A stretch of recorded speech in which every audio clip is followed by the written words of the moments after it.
നമസ്കാരം. ഗവർണറുടെ അധികാരങ്ങൾ എന്തൊക്കെ എന്ന് കുട്ടികളെ പഠിപ്പിക്കാൻ പോലും സർക്കാർ തയ്യാറാകുന്നു. അതായത് ഗവർണർ ഒന്നുമല്ല എന്ന് വരുത്തി തീർക്കാനുള്ള ശ്രമമാണ്. രാഷ്ട്രപതി ഭവനാണ് ഗവർണറുടെ പ്രധാനപ്പെട്ട ഓഫീസ്. അല്ലെങ്കിൽ ഗവർണർ റിപ്പോർട്ട് ചെയ്യുന്നത് ഇന്ത്യൻ രാഷ്ട്രപതിക്കാണ്. ഗവർണർക്ക് സവിശേഷമായ ഒരുപാട് അധികാരങ്ങളുണ്ട്.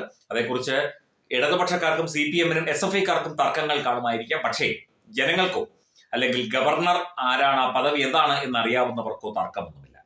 ഇതൊരു ഇടതുപക്ഷ ചിന്തകനും എഴുത്തുകാരനും ഒക്കെയായ MJ ശ്രീചിത്രന്റെ ഒരു ഫേസ്ബുക്ക് പോസ്റ്റാണ്. സാധാരണ ഇടതുപക്ഷക്കാരുടെ ഫേസ്ബുക്ക് പോസ്റ്റുകളൊന്നും നമ്മൾ അങ്ങനെ വിശദീകരിക്കാറില്ല. പക്ഷേ ശ്രീചിത്രൻ കുറെ കാര്യങ്ങൾ പറഞ്ഞിരിക്കുന്നു. അത് വിമർശനാത്മകമായിട്ട് തീർച്ചയായിട്ടും അത് പ്രേക്ഷകരുടെ മുന്നിൽ അവതരിപ്പിക്കേണ്ടത് ആവശ്യമാണ് എന്ന് ഈ പോസ്റ്റ് കണ്ടപ്പോൾ തോന്നി. ശ്രീചിത്രൻ ഇങ്ങനെ പറഞ്ഞുകൊണ്ട് പോസ്റ്റ് ആരംഭിക്കുന്നു. ഇത് പ്രതീക്ഷിതമാണ്. ഭാരതമാതാ വിവാദത്തിൽ തന്നെ ആരിഫ് ഖാനും അർലേക്കറും തമ്മിലുള്ള ഡിഫറൻസ് ഇൻ പൊളിറ്റിക്കൽ പ്രാക്ടീസ് എന്താണെന്ന് ഇവിടെ വിശദീകരിച്ചിരുന്നു. പല പാർട്ടികളിൽ ചാടി BJP-യിലെത്തിയ ആരിഫ് ഖാൻ എന്ന ഹിന്ദുത്വ മുസ്ലിമിന് കേരള ജനതയോട് ചെയ്യാനുണ്ടായിരുന്നതിലും കൂടുതൽ RSSന് മുന്നിൽ സ്വയം തെളിയിക്കാനുണ്ടായിരുന്നു. നെഞ്ചത്തടിച്ച് കൂറ് തെളിയിക്കേണ്ട ആ ബാധ്യതയാണ് മിഠായി തെരുവിലും യൂണിവേഴ്സിറ്റിയിലുമായി ആരിഫ് ഖാൻ ആട്ടിത്തിമിർത്തത്. എന്നാൽ സംഘശാഖയിൽ മുളപൊട്ടി വിരിഞ്ഞു വളർന്നു വലുതായ ആർലേക്കർക്ക് അങ്ങനെയൊന്നും തെളിയിക്കാനില്ല. അടിമുടി ഗോവൻ സംഘപരിവാർ മാത്രമായ ആർലേക്കർ സംഘ അജണ്ടകൾ കേരളത്തിൽ ഘട്ടം ഘട്ടമായി നടപ്പാക്കാനായില്ലെങ്കിലും പൊതുബോധത്തിൽ ഇടപെടാനെത്തിയ കർസേവകനാണ്. ആരിഫ് ഖാന്റെ അയ്യപ്പൻ വിളക്കും വില്ലടിച്ചാമ്പാട്ടും അല്ല അർലേക്കറുടെ രീതിശാസ്ത്രം. കേരളത്തിൽ സാമൂഹ്യ ധാരയിൽ വിഭജനം സൃഷ്ടിക്കാനുള്ള ആസൂത്രിതമായ ശ്രമമാണ് ഇതെന്ന് പറയുന്നു.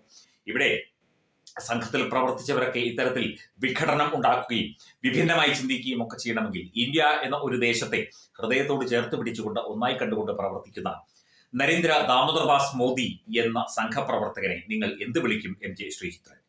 ഒരു ഗവർണർ ഒരു സംസ്ഥാനത്തേക്ക് വരുമ്പോൾ ആ സംസ്ഥാനത്ത് ഉണ്ടാകുന്ന സാമൂഹ്യ രാഷ്ട്രീയ ബോധ മണ്ഡലങ്ങൾ മനസ്സിലാക്കിക്കൊണ്ട് കൃത്യമായി സ്വന്തം അധികാരം ഉപയോഗിച്ചുകൊണ്ട് പ്രവർത്തിക്കുക.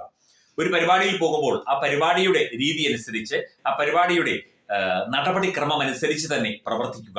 ഇതൊക്കെ അന്വേഷിച്ചിട്ടാണ് ഗവർണർ പരിപാടിക്ക് പോകുന്നത്. അത് മനസ്സിലാക്കാനുള്ള സാമാന്യ ബോധം പോലും ഇത് എഴുതുന്നവർക്കും പറയുന്നവർക്കും ഇല്ല എന്നോർത്ത് ഖേദിക്കുന്നു. ക്ഷേത്രങ്ങളിൽ സ്കൂളുകൾ തുടങ്ങുക എന്ന നിർദ്ദേശം നോക്കുക. RSSന്റെ വിദ്യാഭ്യാസ വിഭാഗമായ വിദ്യാഭാരതി ഇന്ത്യയിൽ പലയിടത്തും തുടങ്ങിയ സരസ്വതി വിദ്യാമന്ത്രികളുടെ ആശയമാണിത്. തീർച്ചയായിട്ടും ഒരു ക്ഷേത്രത്തിൽ ഒരു സ്കൂൾ തുടങ്ങുന്നതിൽ എന്താണ് കുഴപ്പം? ക്ഷേത്രം എന്ന് പറയുന്നത് തന്നെ ഒരു ആരാധനാലയമാണ്. സ്കൂളുകളെ നമ്മൾ സരസ്വതി ക്ഷേത്രം എന്നാണ് പറയുന്നത്. അത് ഏത് മതവിഭാഗത്തിൽപ്പെട്ട സ്കൂളായാലും അങ്ങനെ തന്നെയാണ് പറയുന്നത്, അന്നും ഇന്നും ഒക്കെ തന്നെ.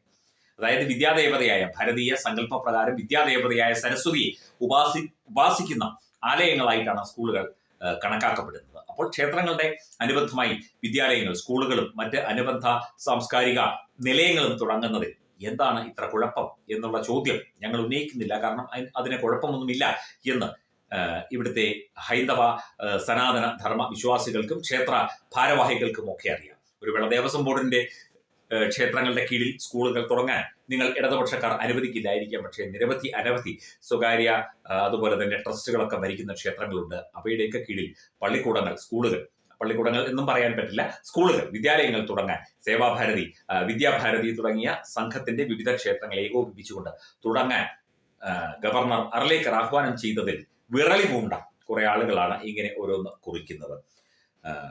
അർലേക്കർ ചെറിയ മീനല്ല. ആരിഫിൽ നിന്ന് ആർലേക്കറിലേക്കുള്ള ദൂരം, വ്യത്യാസവും തിരിച്ചറിയുക പ്രധാനമാണ് എന്ന് പറഞ്ഞുകൊണ്ടാണ് ഈ ഒരു പോസ്റ്റ് MJ ശ്രീചിത്രൻ അവസാനിപ്പിക്കുന്നത്. സനാതന ധർമ്മം പഠിപ്പിക്കാൻ ക്ഷേത്രങ്ങളിൽ സ്കൂളുകൾ സ്ഥാപിക്കണം. RSS ന്യായങ്ങൾ നിരത്തി ഗവർണർ എന്ന് ഗവർണറുടെ ഒരു പടവും കൊടുത്തുകൊണ്ട് കൈരളി ന്യൂസിന്റെ ഒരു കാർഡ് ഷെയർ ചെയ്തുകൊണ്ടാണ് MJ ശ്രീചിത്രൻ ഇത് പോസ്റ്റ് ചെയ്തിരിക്കുന്നത്. ഒരു നാടിന്റെ സമ്പത്ത് എന്ന് പറയുന്നത് വരും തലമുറയാണ്. ആ തലമുറയെ സാംസ്കാരികമായി, വിദ്യാഭ്യാസപരമായി, ആരോഗ്യപരമായിട്ടൊക്കെ വാർത്തെടുക്കുന്ന സംവിധാനമാണ് വിദ്യാഭാരതി, അതുപോലെ തന്നെ സംഘത്തിന്റെ കീഴിൽ പ്രവർത്തിക്കുന്ന മറ്റ് സ്കൂളുകളും ഒക്കെ തന്നെ. ഇവിടെ ഇതേതെങ്കിലും ഒരു പള്ളിയുടെ കീഴിൽ, ഒരു ക്രിസ്ത്യൻ പള്ളിയുടെ കീഴിൽ നിരവധി സ്കൂളുകളുണ്ട്. മുസ്ലിം പള്ളികളുടെ കീഴിലും ഒക്കെ നിരവധി ദേവാലയങ്ങളും ഒക്കെ തന്നെയുണ്ട്, ആരാധനാലയങ്ങളുണ്ട്. അതിനെക്കുറിച്ച് ഏതെങ്കിലും ഒന്നിനെക്കുറിച്ച് പറയാനുള്ള ചങ്കൂറ്റം, ഇത്തരത്തിൽ പറയാനുള്ള ചങ്കൂറ്റം കൈരളി ന്യൂസിനോ MJ ശ്രീചിത്രനോ ഉണ്ടോ? അതായത് എല്ലാ സഭകൾക്ക്, ക്രിസ്തീയ സഭകൾക്ക് അവരുടെ പള്ളികളുമായി അനുബന്ധിച്ച്, ഞാൻ അത്തരത്തിൽ ഒരു മർത്തോമാ സഭയുടെ പള്ളിയുടെ കീഴിലുള്ള സ്കൂളിലാണ് ഞാൻ പഠിച്ചത്. എൻ്റെ നാട്ടിൽ തന്നെ പള്ളി സ്കൂൾ എന്ന് പറയുന്ന ഒരു സ്കൂൾ തന്നെയുണ്ട്. അതായത് കുടമാളൂർ, കോട്ടയം ജില്ലയിലെ കുടമാളൂർ പള്ളിയുടെ കീഴിൽ പ്രവർത്തിക്കുന്ന അവരുടെ സഭയുടെ സ്കൂളാണ് അത്. അതിനെ പള്ളി സ്കൂൾ എന്നാണ് പറയുന്നത്. അങ്ങനെയാണ് പള്ളിക്കൂടങ്ങൾ ഉണ്ടായത്. ഏതെങ്കിലും ഒരു ക്രിസ്തീയ ആരാധനാലയവുമായി ബന്ധപ്പെട്ടോ പള്ളിയുമായി ബന്ധപ്പെട്ടോ മുസ്ലിം ആരാധനാലയവുമായി ബന്ധപ്പെട്ടോ നിങ്ങൾ എന്തൊരു സ്കൂൾ തുടങ്ങി, ഇവിടെ നിങ്ങളുടെ നയങ്ങൾ അടിച്ചേൽപ്പിക്കാനുള്ള ശ്രമമല്ലേ ഇത് എന്ന് പറയാനുള്ള ചങ്കൂറ്റം, എഴുതാനുള്ള ചങ്കൂറ്റം ഈ എം ജെ ശ്രീജിത്തിനോ ഇദ്ദേഹത്തെ പോലുള്ള ആളുകൾക്കോ ഉണ്ടോ? ഗവർണർ പറഞ്ഞു ക്ഷേത്രങ്ങളോട് അനുബന്ധിച്ച സ്കൂളുകൾ പണിയണമെന്ന്. അതിൽ എന്താണ് തെറ്റ്? വിശദീകരിക്കുക. RSS നയങ്ങൾ അടിച്ചേൽപ്പിക്കുന്നത് മാത്രമാണോ സ്കൂളുകളുടെ കടമ? RSSന്റെ നയങ്ങൾ എന്താ? തെറ്റാണ്. രാഷ്ട്ര സ്നേഹം, രാഷ്ട്രബോധം, പൗരബോധം, രാഷ്ട്ര വികസനം, രാഷ്ട്ര പുരോഗതി, പരം വൈഭവം, പരസ്പരം മുതിർന്നവരെ ബഹുമാനിക്കാനും സ്നേഹിക്കാനും മാതാപിതാക്കളെയും ഗുരുജനങ്ങളെയും വന്ദിക്കാനും പഠിപ്പിക്കുന്നു. ഇവിടെ രാജ്യത്തിന് വേണ്ടി ജീവിക്കാൻ പഠിപ്പിക്കുന്നു. രാജ്യത്തിന് വേണ്ടി പഠിച്ച് നല്ല ജോലി സമ്പാദിച്ച് കുടുംബം നോക്കാൻ പഠിപ്പിക്കുന്നു. ലോകം മുഴുവൻ ഒരു കുടുംബമാണ് എന്ന ആശയം പ്രചരിപ്പിക്കുന്നു. ഇതൊക്കെയാണ് RSS ചെയ്യുന്ന തെറ്റുകൾ, അല്ലെങ്കിൽ RSSന്റെ ആശയത്തിൽ വരുന്ന തെറ്റുകൾ. ഞാൻ നേരത്തെ പറഞ്ഞതുപോലെ മർത്തോമ സഭയുടെയോ അല്ലെങ്കിൽ റോമൻ കത്തോലിക്ക സഭയുടെയോ ഓർത്തഡോക്സ് സഭയുടെയോ ഒക്കെ തന്നെ പള്ളികളോട് അനുബന്ധിച്ച സ്കൂളുകളെ, വിദ്യാലയങ്ങളെ ഒന്ന് വിമർശിച്ചു നോക്ക്. കോളേജുകൾ വരെയുണ്ട്, ഒന്ന് വിമർശിച്ചു നോക്കൂ. അപ്പോഴറിയാം കഥ. രാവുമായണം രാമനെ അറിയണം. സ്കൂൾ കുട്ടികൾക്കായുള്ള രാമായണം പ്രശ്നോത്തരി ജൂലൈ 20 ഞായറാഴ്ച രാവിലെ 9 മണിക്ക്. സ്ഥലം കൃഷ്ണപിള്ള മെമ്മോറിയൽ ഓഡിറ്റോറിയം, നന്ദാവനം, തിരുവനന്തപുരം. രാമായണ മാസാചരണത്തോടനുബന്ധിച്ച് തത്വമയി TV സ്കൂൾ കുട്ടികൾക്കായി ഒരു രാമായണം പ്രശ്നോത്തരി സംഘടിപ്പിക്കുന്നു. ഈ വരുന്ന ജൂലൈ മാസം 20 ഞായറാഴ്ച തിരുവനന്തപുരം നന്ദാവനം കൃഷ്ണപിള്ള മെമ്മോറിയൽ ഓഡിറ്റോറിയത്തിൽ വെച്ചാണ് ഈ പ്രശ്നോത്തരി പരിപാടി സംഘടിപ്പിക്കുന്നത്. 10 വയസ്സിനും 15 വയസ്സിനും ഇടയിലുള്ള കുട്ടികൾക്കാണ് പ്രശ്നോത്തരിയിൽ പങ്കെടുക്കാൻ കഴിയുക. പങ്കെടുക്കാൻ താല്പര്യമുള്ളവർ പേര്, പഠിക്കുന്ന സ്കൂളിന്റെ ID കാർഡ്, ജനനത്തീയതി തെളിയിക്കുന്ന തിരിച്ചറിയൽ രേഖ എന്നിവ സഹിതം 9074347838 എന്ന നമ്പറിലേക്ക് വാട്സപ്പ് ചെയ്യുക. ഒരു കുട്ടിക്ക് 100 രൂപയാണ് രജിസ്ട്രേഷൻ ഫീസ്. പ്രവേശനം ആദ്യം രജിസ്റ്റർ ചെയ്യുന്ന 54 കുട്ടികൾക്ക് മാത്രം. വിജയികൾക്ക് ആകർഷകമായ സമ്മാനങ്ങൾ.